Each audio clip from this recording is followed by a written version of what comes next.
बिस्मिल्लाहिर्रहमानिर्रहीम अस्सलाम वालेकुम। तो दोस्तों वेलकम टू अनदर वीडियो।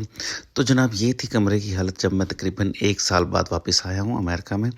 तो अब मुझे यहाँ पे सफाई करनी थी, तो मैं काम शुरू कर दिया, सुपरमैन बन गया और ये सारी चीज़ें मैंने तय कर के रखनी शुरू कर दी। कपड़े अपनी जगह पे, क्योंकि कोई भी चीज़ नहीं थी कि जो अपनी असल जगह पे होनी चाहिए थी।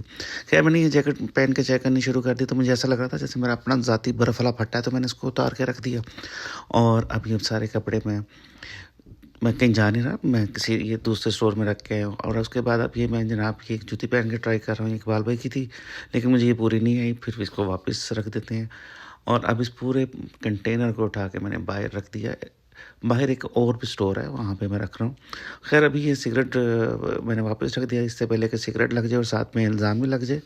और ये थी जनाब एक डिटेक्टिव बनने वाली गेम बच्चों की। सामान उठाने के बाद कमरे की हालत कुछ यूँ थी, जो कि बड़ा अच्छा लग रहा था, क्योंकि कम से कम सारा सामान तो गायब हो गया। खैर अब ये टीवी लॉन्च में जाएगा और ये सारी चीज़ें जैसे मैं तय करके, और 150 मुझे मिल गया है। और ये देखिए मेरा ये बैग था, मैं ये दूसरी मरतबा मैंने यूज़ किया और जनाब ये टूट गया। 10 और मुझे मिल गए, तो टोटल धनराशि हो गई जनाब 160 ये। और अब ये सारे कपड़े वगैरह तय करके मैं एक सलीके से रख रहा हूँ। पहले मुझे पता नहीं था कि मैं इतना सलीके वाला हूँ, लेकिन मुझे अचानक से रियलाइज़ हुआ कि ये मैं काफ़ी अच्छा काम कर सकता हूँ। खैर कपड़े वगैरह तय करने के बाद उसको हम लोग रख रहे हैं अपनी असल जगह पे, वन बाय वन करके। और ये मेरी पुरानी आदत है कि टॉवल को मैं हमेशा दरवाजे के ऊपर ही लटकाता हूँ, ये अभी तक यहीं पे लटका हुआ है जब मैं वीडियो वॉइस ओवर कर रहा हूँ। और अब भी ये सारे कपड़े तय करने के बाद इन सारी चीज़ों को मैं अपनी रीअरेंज करने के बाद मैंने बैग को वहाँ पे रख दिया, नुक्कड़ में दोनों बैग साथ जोड़ के रख दिए। और कूड़े को मैंने किक मार मार के साइडों पे किया और तब मैं बाहर से एक ब्रश लेके आया। अब मैं ब्रश के साथ सारी क्लीन अप करने के बाद आपको एंड रिज़ल्ट अभी दिखाते हैं, ज़रा चेक कीजिए। माशाल्लाह जी माशाल्लाह, बहुत ज़बरदस्त काम कर रहा हूँ मैं। और इसी तरह जनाब मैंने अभी देखें सारा कमरा, नुक्करों में से भी कूड़ा निकाल देना। आज मैंने सारा गंद ख़त्म करके फिर चैन लेना है।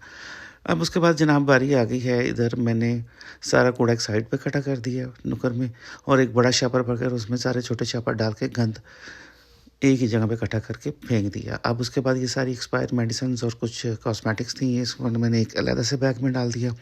और ये सारे शूज़ वगैरह अपने स्टोर में रखने के बाद जो फाइनल कूड़ा था उसको भी बाहर निकाल दिया। अभी ये सफाई करते-करते मैंने देखा कि दराज़ के अंदर ना एक पिलो था, पिलो नया बिल्कुल पड़ा हुआ था। तो ये अब मैं इसको पिलो को खोलता हूँ और जितनी का स्लो मोशन सर्विस है, मुझे एक शेर याद आ गया जिसमें शायर कहता है, अबे जल्दी बोल कल सुबह पनवेल भी निकलना है। तो मैं वही शायर समझ लेके बना हूँ इस वक्त कि मेरे से खुल नहीं रहा, मैं बाबा टिक्कियों वाला बन गया हूँ और स्लो मोशन फुल एक्ट कर रहा हूँ मैं। अब इसके बाद जनाब इसको फाइनली मैंने खोल लिया, पैकिंग मैंने इसको अनपैक करने के बाद अब मैं अपने पिलोज़ इसमें डालता हूँ। और ये बहुत ही किसी ने लंबे-लंबे इंसानों के लिए पिलोज़ बनाए गए थे, इतने बड़े पिलोज़ होते नहीं नॉर्मली। खैर ये लाल रंग खतरे का निशान था, मैंने सोचा इसको रिप्लेस कर देते हैं। अब जब मैंने इसमें डाला तो ऐसा लग रहा था कि 5 किलो वाले शापर में 1.5 किलो सौदा डाल दिया। और ये खैर था तो एटलीस्ट नया। अब ये फाइनल इस तरह का लग रहा है, ये क्विर्की क्लीन लग तो रहा है, लेकिन मरियम नवाज़ की तरह नहीं है जैसे वो सफाइयाँ करती है। खैर अभी ये सारा कुछ करने के बाद मुझे दीजिए इजाज़त।